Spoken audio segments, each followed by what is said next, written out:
I got my 4-year degree in human services. Good for I you. stayed on and got my master's in counseling. And then 5 years into my recovery to the day, on July 29th, 2015, I walk into the Farley Center and say, hey, guys, can I have a job? You saved my life 5 years ago. They hired me.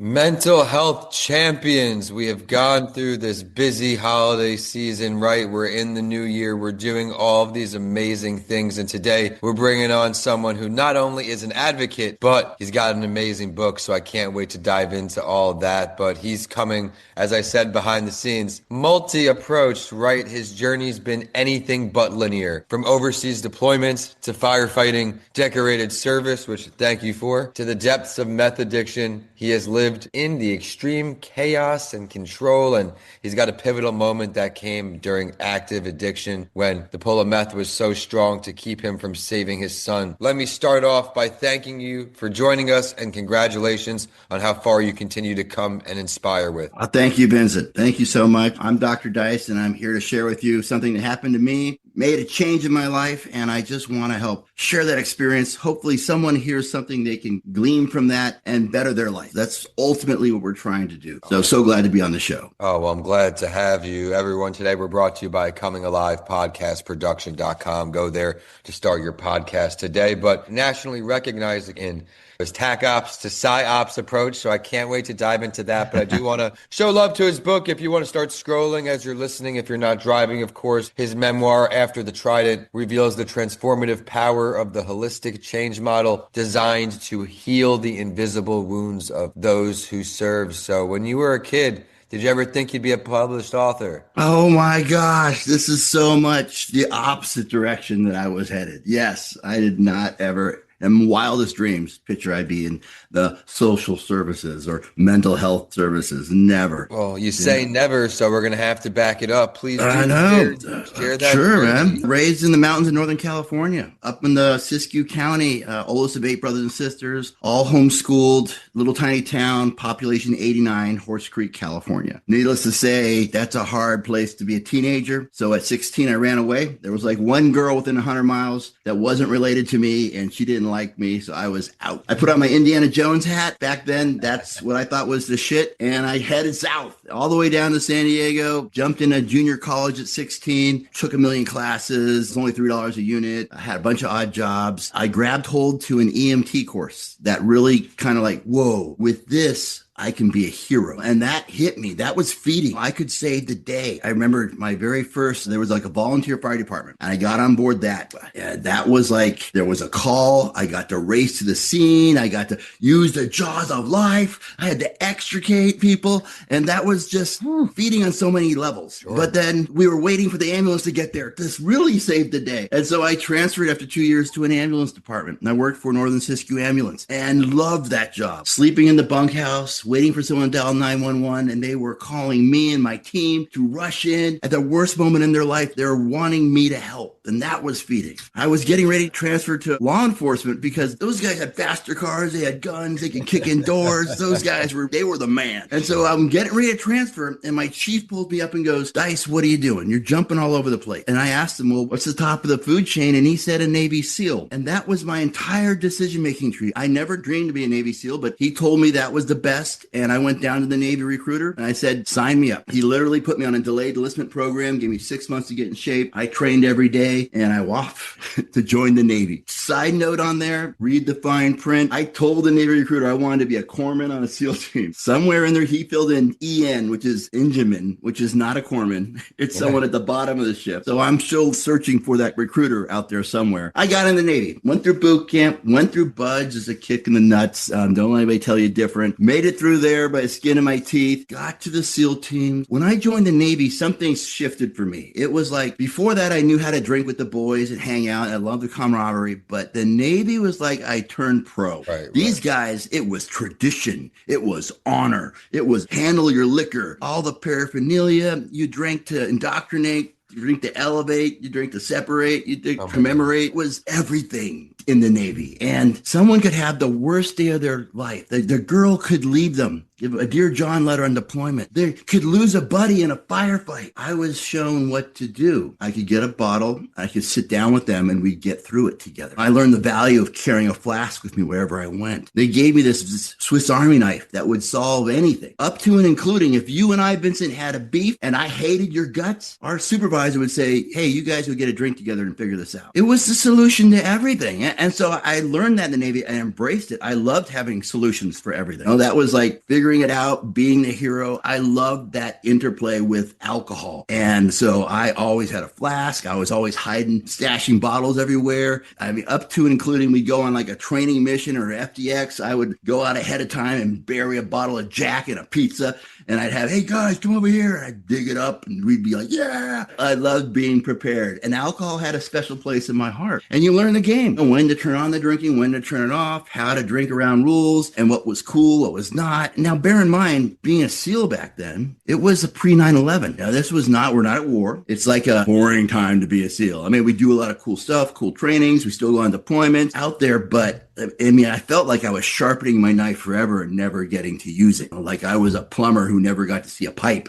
I was just fiending. I'm the kind of guy, if you don't give me a mission, dude, I'll make one up. Yeah. I was literally like, if we're out drinking at a bar and I say, guys, this place sucks. Let's go. And we'd go out to the street and I would pull open a manhole cover and say, hey guys, let's go. And when down we go. Like Chicago has amazing sewer systems. I highly recommend people visit them. There's crazy things you can do if you don't have to follow the rules. And that's what I was really getting good at. It's amazing. What do you mean by visit the Chicago sewer system? I was in a club out in Chicago and I think it was called the Crowbar. It was a crazy, crazy bar.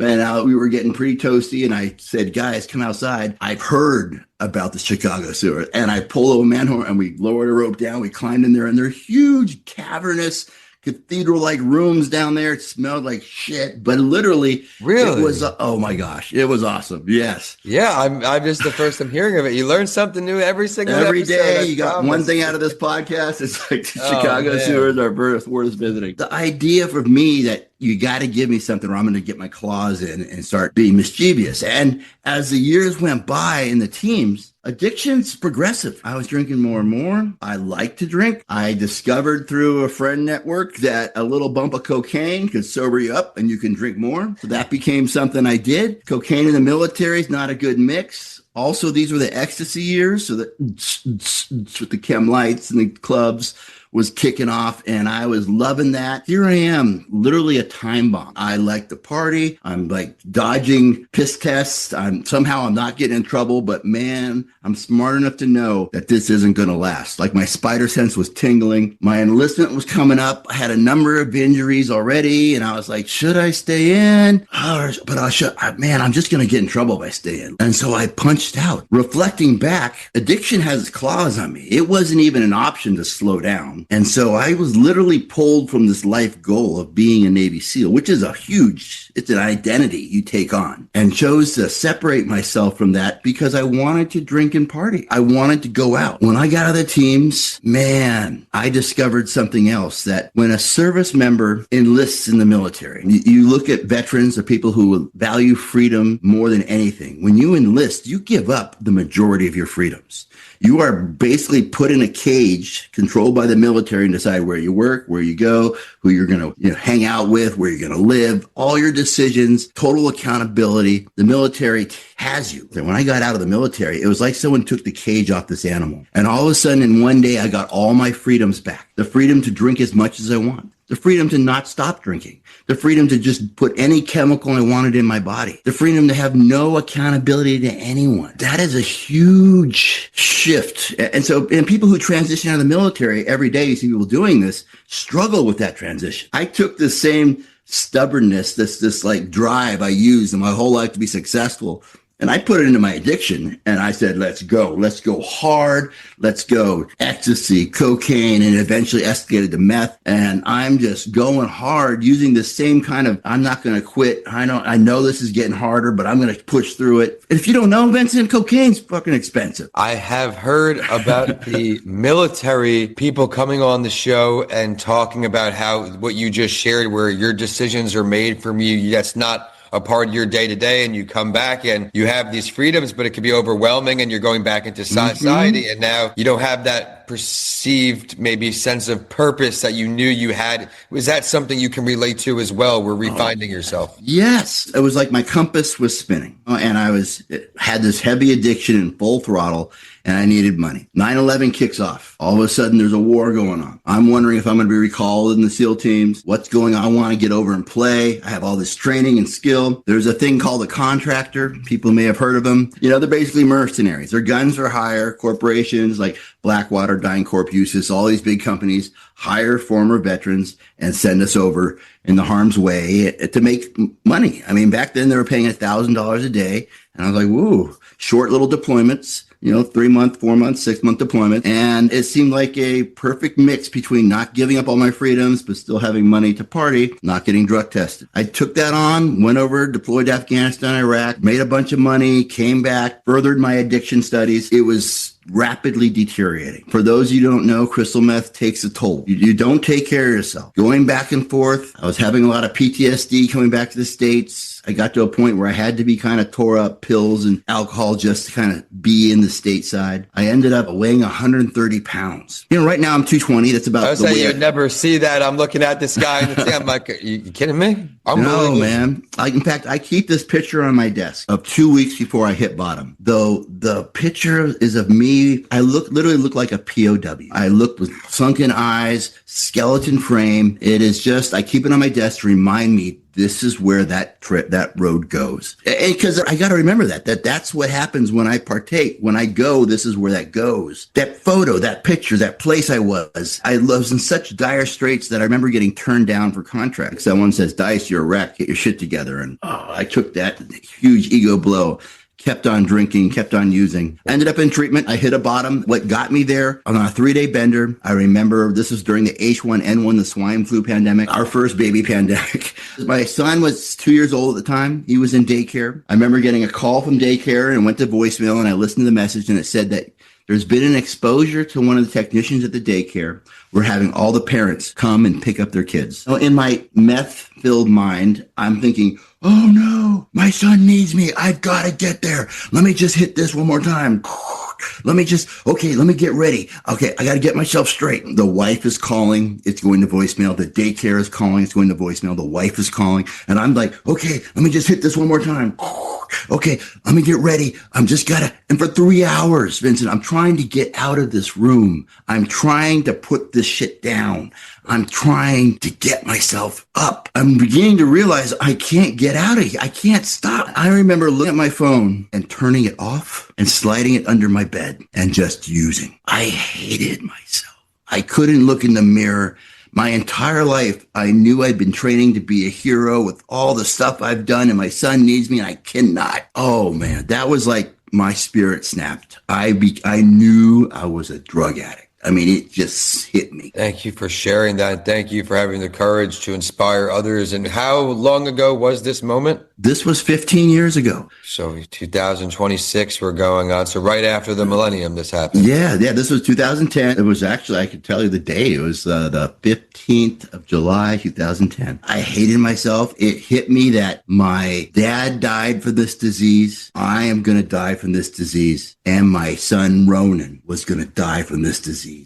I could see it all laid out. It was several more weeks of me using hard, but eventually I hit this point where I've got to break this cycle. And I remember the day going through this kitchen. It wasn't even my kitchen, but I knew somewhere in this kitchen there was a thing called the phone book. And that's all we had back then. We didn't have the internet. And I was like raking through the pages and I found a treatment center and I called up and they said they had a bed and I went down there. Shout out to the Farley Center in Williamsburg. A therapist there got through to me. I did not want to be there. I knew I had to stop, but man, these guys were 12-step recovery people. I hate them and I hated who I was. I didn't know how to change. I thought I was screwed. And this therapist there, he came to work that morning with a cup of coffee. My whole world is you got to have a kit bag and a gurney and an M4 and all this gear to be the hero. This guy showed up with a cup of coffee and somehow he got through to me. It was like the fourth day there, I realized I hate who I was. And there was just, maybe this shit will work. Just a little bit of hope creep back in. Maybe this will work. And that was enough for me to like, okay, let's go. I did the typical 30 days inpatient treatment. I did an IOP afterwards, which is like 8 weeks. And then I went into a 12-step recovery program. I worked the 12 steps with the sponsor. I did everything everyone told me because I just desperately wanted to change. After my first year, I said, listen, I think I like sponsoring guys. I like that one-on-one. I think I want to be a therapist. And I couldn't believe I said that. I'm way more empathetic than I realized. There's something there. Went back to school. I didn't have a degree. I got my 2-year degree at this little tiny community college in Virginia Beach, TCC. I got my associates in social services. I transferred to Old Dominion University. I got my 4-year degree in human services. Good for I you. stayed on and got my master's in counseling. And then 5 years into my recovery, to the day, on July 29th, 2015, I walk into the Farley Center and say, hey, guys, can I have a job? You saved my life 5 years ago. They hired me. I got to work there with the same therapist who saved my life. He took me under his wing. 1 year into working there, he wants to go on vacation and he lets me cover his therapist office that I was in like 5 years earlier, holding his clipboard. And I'm sitting there going, oh, this is surreal. And in walks this addict and he sits in the same chair I sat in. And I'm this huge realization that everything in my life had to happen exactly the way it did happen for me to end up to be here for this guy. And it was like this whole full circle. This is what a calling is. I'm trying not to break down and lose it in the therapist chair. Yeah, for sure. I mean, it was just, okay, I'm on the right path. That's some powerful stuff. Oh, man, I loved it. It was just like, okay, this is why I'm here. I took a step back and looked at my life and I was like, I had changed so much. Like I'm like marching in a different direction, holding a different flag, and I'm going hard and I'm feeling fulfilled. What happened to me? I went back to school and I got my PhD. And in that, I really focused in what took place in that transformation. How did the 12 steps work? And in that journey, I discovered 12-step programs. There are over 200 different versions of them. They all use the same 12 steps, but there's Narcotics Anonymous, Sure. Alcoholics Anonymous, there's Debtors Anonymous, there's Gamblers Anonymous, there's Online Gaming Anonymous, there's Anxiety Anonymous, there's PTSD Anonymous. There's all these different, not just chemical addictions, but behavioral addictions, Sure. and all these different ailments. How can the same 12 steps work? Is this some kind of hack for the human condition? And what happened is that I was peeling away, like looking at the 12 steps, and there's an embedded theory found in 4 different places in the 12 steps that are at work there. The first 3 steps is stages of change. Steps 4 and 5 are narrative therapy. Steps 6, 7, 8, and 9, that's all cognitive behavioral therapy. And not 10, 11, 12 is existential. And all that accomplishes is the first 3 steps, you achieve awareness. Is there a problem? Do I work on it? Do I open to taking action? Followed by narrative therapy. Steps 4 and 5 is I'm accepting of my life, having empathy for me and my journey, rooting for that person again, falling in love with that person again. 6, 7, 8, and 9 is they're changing the way my behaviors, repairing my old relationships, becoming right with the world again. And then finally, the last part of that, 10, 11, and 12, is connection, existential, finding my purpose in life, finding my path. Where do I fit in? How can I give back? This is why this works. I called the model the holistic change model because it's not mine. 12-step recovery works. It's everywhere in every language on every continent. Dude, can't change something that's working. But what I did find is a language that I could explain 12-step theory to other therapists. I could explain it to people who are wonder how this works. I could give them the ingredients to the Kool-Aid where I'm asking them to drink. Here, guys, try this. And you're like, why? I don't know. It just works. Here's the nuts and bolts, guys. Here's what's inside. My goodness. I don't think that I can even go down a different route to top your performance on this show today, everyone. He's not done just yet, I promise, but you just gave a great perspective on these steps that even myself have never heard just explained so clearly and how they can apply to other ways in your life through that. So thank you for that. And we're going to get his contact info in just a sec, everyone. But I always got to ask if there's someone who's tuning in today, whether it's for narcotics or for alcohol or for loss in life, what is a piece of advice you can offer them? What I have learned, and this comes from what you hear out in war movies, in battle, in any cool hero movie, there's nothing more honorable or more bigger honor I could do than to help someone, to carry them out of harm's way. And I need people who are hurting to understand that when you allow someone to help you, you are honoring them. You're giving them the gift of being able to be there for you. I mean, you have no idea how much that means to everyone, to you and to them. You're not a burden. You're not imposing. You are honoring them. So it's as simple as something like this. Hey, I'm not okay, man. It's a simple statement of I need help. If he can be the life preserver all day long, but unless you put your arm in it and participate in your own rescue, you gotta be able to say, hey, I need some help. My suggestion for you today is just turn to that one person, anyone on the other side, lower the guard and say the magic word. Thank you so much for sharing that. Thank you so much for bringing everything to the show. Everyone, Writing with Authors has been on hold for a while, but we're going to bring him on the show. We're going to talk about his book more in depth there. I'm going to ask you now to please share not only the book location, but more on you. And everyone, I hope you are subscribed today because you would have missed this guest performance. So be sure to subscribe. And then where can we find you online, my friend? All right, I made it easy for everyone. Dr. Dice, on any platform, you will find me and all my content. If you're looking for the book, you can get on my mailing list, drdicebook.com. This book, guys, it's everything I just talked about and so much more. If you're stuck in a loop and you're wondering why you keep making the same crazy decisions over and over again, this might give you insight into that tale. If you're watching a loved one make the same crazy, chaotic cycles over and over and over again, this might help explain what they are going through. Absolutely. Amazon, Google it. You'll find it. Go find that, everyone, and be sure to keep him in your network. He's got a lot of great content online, so check out his pages, and he's doing a lot for every industry he's in. And my name is Vincent A. Lancey. Again, I want to thank you so much for keeping the show a top 5% global show on Listen Notes. Your support means so much, and it comes from having amazing guests today like Dr. Dice, who has shared an inspirational journey that inspires you to never give up. Remember to subscribe to stay current so you see me next Sunday right here on A Mental Health Break. Thank you so much, Dr. Dice. Thank you, Vincent. Have a great one.